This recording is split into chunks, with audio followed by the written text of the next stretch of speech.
एक मिनट पीछे जो एक मिनट साइड दीजिएगा फोटो सर प्लीज। रास्ता बनाते रहो। बढ़िया।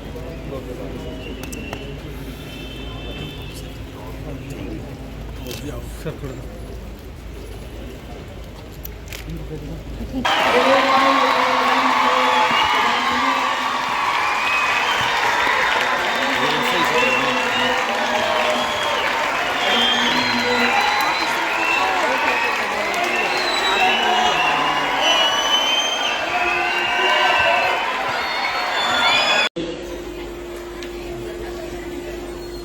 अम्बाला के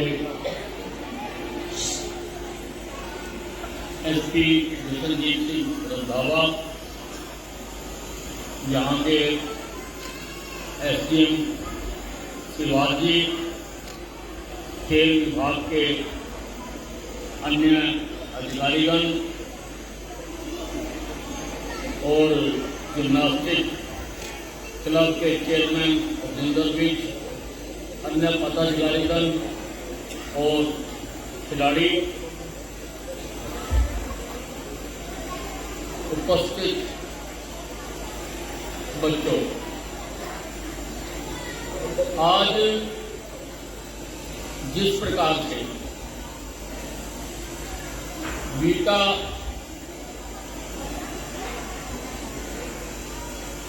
के विभाग की तरफ से चेयरमैन द्वारा यहाँ पर खिलाड़ियों को प्रोत्साहित किया गया और देसी घी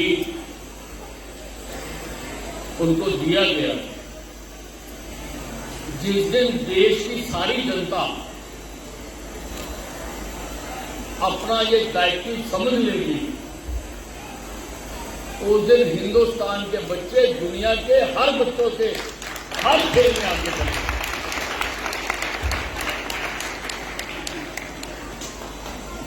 खेल हमारा शौक नहीं है, खेल हमारी आवश्यकता है, जरूरत है, क्योंकि युवाओं को जो उनमें सकारात्मक ऊर्जा है वो ठीक कामों पर लगे, वो भटक ना जाए। जिस प्रकार से आज ड्रग्स का बहुत ज्यादा दुष्प्रभाव हो रहा है, अनेकों बच्चे गुमराह होकर उसके जाल में फंसकर अपनी जिंदगियां बर्बाद कर रहे हैं। ऐसे समय में उनको वहां से जाने से रोकने के लिए खेल से बढ़िया चीज और कोई हो नहीं सकती, क्योंकि जो व्यक्ति खेल में जाता है उसका टैलेंट का तो निखार होता ही होता है, उसके साथ साथ वो हेल्थ कॉन्शियस भी हो जाता है। उसको लगता है कि अगर मैं हेल्दी रहूंगा, स्वस्थ रहूंगा, तंदुरुस्त रहूंगा, तो मैं अच्छा प्रदर्शन कर सकता हूं और वो बुराइयों को अपने आप छोड़ देता है। बुराइयों को छोड़कर वो इस जीवन को सार्थक करने की ओर लग जाता है। और ये हम सबका दायित्व है, लोगों को इसके लिए प्रेरित करना चाहिए। आज हमारा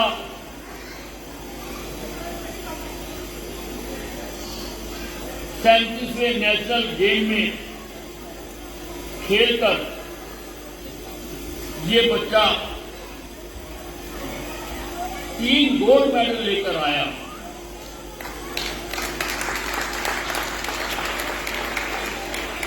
आज उसके इस कार्यक्रम में एक भी कुर्सी खाली नहीं रहनी चाहिए कि अगर लोग जागरूक, लोगों को आना चाहिए, आगे आना चाहिए, प्रेरित करना चाहिए, तभी खिलाड़ियों का हौसला बढ़ता है और हौसला बढ़ाने से बहुत कुछ होता है। मैं रियो ओलंपिक में गया था। मैं जब साक्षी मलिक का टूर्नामेंट हो रहा था, मैं भी वहां पर मौजूद था और हम देख रहे थे उस कंपटीशन को। और साक्षी मलिक काफी पीछे चल रही थी, केवल 18 सेकंड रह गए थे। हमने उसको वक़्फ़ करना शुरू किया और जैसे ही मैंने वक़्फ़ करना शुरू किया, हिंदुस्तान के जितने लोग उस स्टेडियम में थे सबने वक़्फ़ किया और उसने बाजी पलट दी और वो मैच लेकर।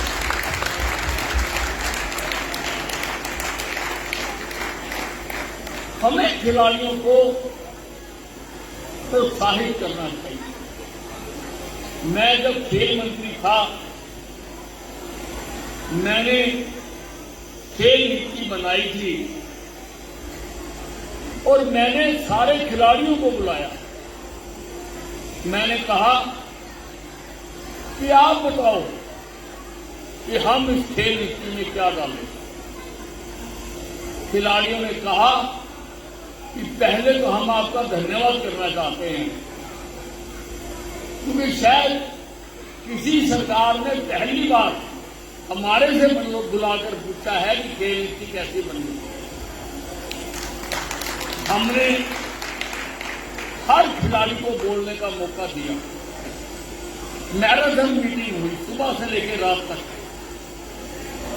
खिलाड़ियों ने जो सुझाव दिए, हमने उस खेल नीति में वो शामिल किए और आज हरियाणा की खेल नीति सारे देश में सर्वश्रेष्ठ मानी जाती है और दूसरी प्रदेशें भी हरियाणा की खेल नीति ले लेकर जा रही हैं। मैंने ओलंपिक में गोल्ड मेडल जीतने वाले को मैंने 6 करोड़ रुपया घोषित किया था, 6 करोड़। और नौकरियों के भी बहुत सारे मैंने प्रावधान किए थे। आज उस खेल नीति को सारे देश में सराहा जाता है। अभी विस्तार से बताया गया, मेरे भाई ने भी बताया, उससे पहले ये अंतर्राष्ट्रीय कोच हैं, इन्होंने भी बताया कि एशियाड में हरियाणा की पार्टिसिपेशन कितने। हमारे हरियाणा की धरती सारे देश की धरती की 2.5% है, परंतु मेडलों की संख्या हमारी 50% है, 50 से भी ज्यादा। क्योंकि हरियाणा की धरती में खेल है और अगर हमारे बच्चों को इंफ्रास्ट्रक्चर मिल जाए तो ये कोई भी कीर्तिमान स्थापित कर सकते हैं। आदरणीय नरेंद्र मोदी जी इस पर व्यक्तिगत ध्यान दे रहे हैं।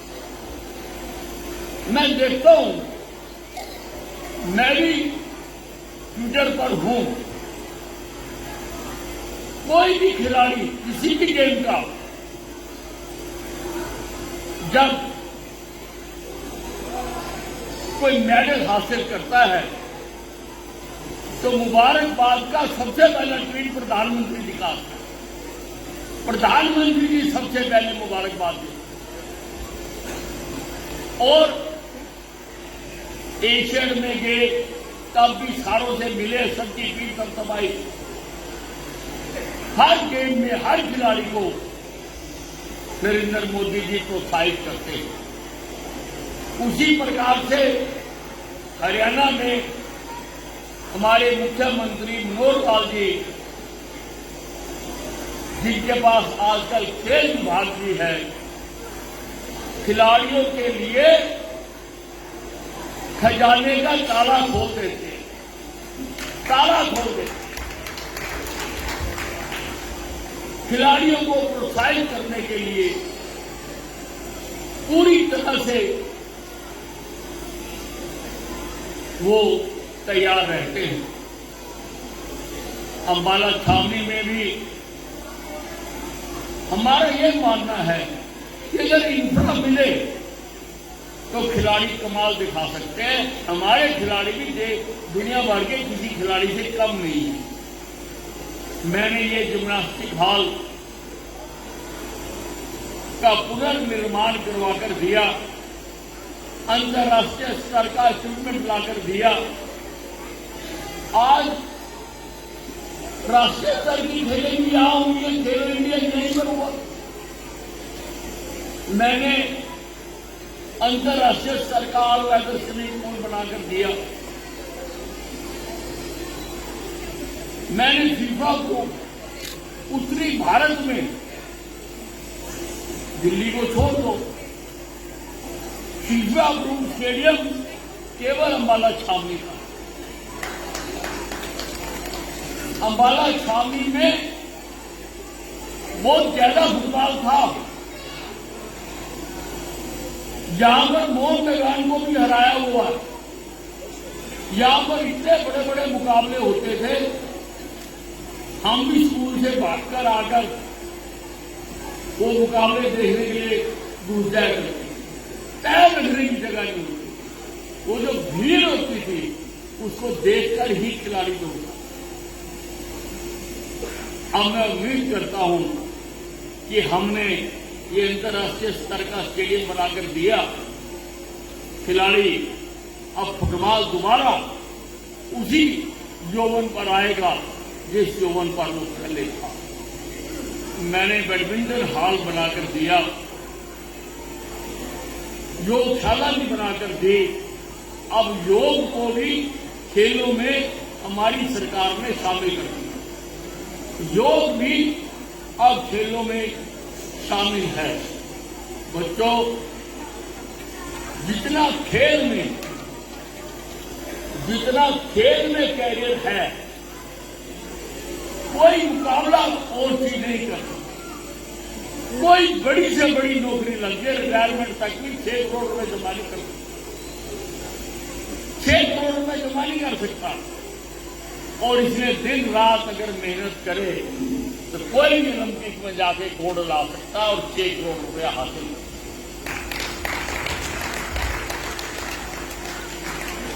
सबसे बेहतरीन अगर कोई काम है तो वो है खेलना। खेलने के लिए हमारी सरकार, केंद्र की सरकार, जैसा मैंने बताया, हम पूरी तरह से इसके लिए तैयार हैं। मैं, क्योंकि इन बच्चों ने अंबाला का मान बढ़ाया है और मैं यहाँ का नुमाइंदा हूँ, नुमाइंदे के तौर पर अंबाला छावनी की उपस्थित ना उपस्थित सारी जनता की तरफ से मैं इन बच्चों को जो ये मेडल ले आए हैं इनको मुबारकबाद देता हूं। और जैसे तो जो इनका हक बनता है सरकार वो इनको देगी ही। अब अभी हिसाब लगा रहे थे, मैं तो गिनती में कमजोर हूं, पर बता रहे थे कि योगेश्वर को 27 लाख रुपया दिए। 27 लाख रुपया। मैं अपनी ओर से भी 1 लाख रुपया योगेश्वर को और 50-50 हजार रुपया जो दूसरे दोनों खिलाड़ियों को 50-50 हजार रुपया देता हूं और उम्मीद करता हूं कि अंबाला छावनी का मेरा एक सपना है कि अंबाला छावनी में ओलंपिक से गोल्ड आए। मेरा सपना है, जो हम कर सकते होंगे हम करेंगे।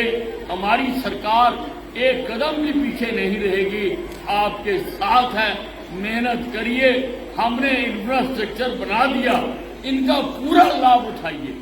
जितना लाभ आप उठा सकते हैं इनका उठाइए और अंबाला छावनी में गोल्ड मेडल ओलंपिक से लाकर दिखाइए। धन्यवाद।